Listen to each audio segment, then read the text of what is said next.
આ બોટલની એક્સપાયરી 11/3/2026ની છે અને આજે તારીખ કઈ થઈ 30 માર્ચ છે ને 30 માર્ચ 2026ના દિવસ સુધી વેચાણ થાય છે. આ ભાઈ છે બરાબર છે. આ ભાઈ કહે છે કે આ બોટલની કેપ તૂટી ગયેલી છે. હા હું કહું છું આ બોટલની કેપ તૂટી ગયેલી છે અને પૈસા ચૂકવવાના છે.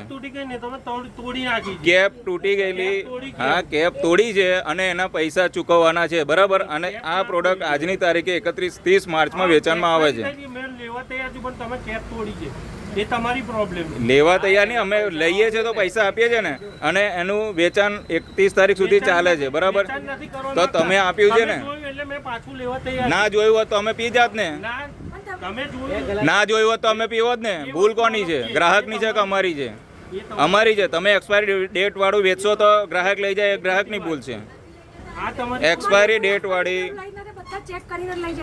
તમે ત્યાં વેચાણ માટે મૂકી, તમે બધી આ જેટલી બી દેખાય છે બધી એક્સપાયરી છે કઈ છે તમે જુઓ, ચેક કરો.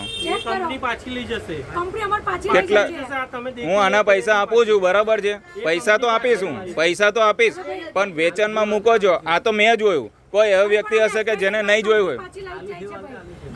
હું એમ નથી કહેતો, હું એમ નથી કહેતો, દાદાગીરી કરતો જ નથી. હું એમ કહું છું આ તો મેં જોયું, બીજા કોઈ વ્યક્તિ નહીં જોયું તો એવા તો કેટલા વ્યક્તિ લઈ જાય. એટલે વસ્તુ એક્સપાયરી વાળું તમે વેચશો, જવાની જવાબદારી ગ્રાહકની.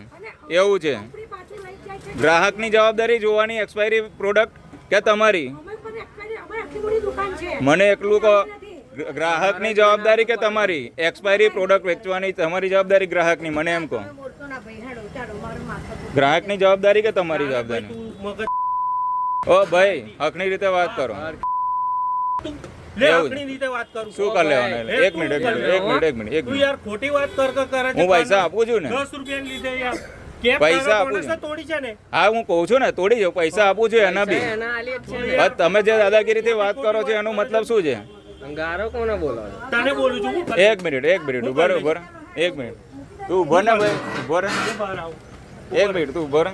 ખોટી વાત કેમ કરે છે? એક મિનિટ ભાઈ, એક મિનિટ હું બી શાંતિથી વાત કરું છું ને. આખો વિડીયો જોતા પહેલા હજુ પણ અમારી ચેનલને સબસ્ક્રાઇબ નથી કરી તો યુટ્યુબ પર સબસ્ક્રાઇબ કરો અને ફેસબુક અને ઇન્સ્ટાગ્રામ પર ફોલો કરો.